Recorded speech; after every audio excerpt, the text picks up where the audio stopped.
ඉරානයේ ප්‍රධාන මගී පාලමකට ගුවන් ප්‍රහාරය එල්ල කිරීමෙන් පසු අමරිකානු ජනාධිපති ඩොනල්ඩ් ට්‍රම්ප් සිය ට්‍රුත් සෝෂල් ගිණුමේ සටහනක් තබමින් කියා සිටියේ අමරිකාවේ මීළඟ ඉලක්කය ඉරානයේ විදුලි බලාගාර බවයි.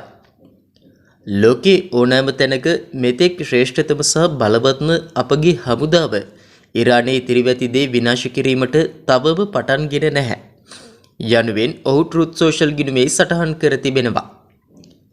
පාලම් ඊළඟට විදුලි බලාගාර නව රෙජිම නායකත්වයේ කළ යුතු දේ දන්නවා. ඔවුන් ඉක්මන් විය යුතුයි.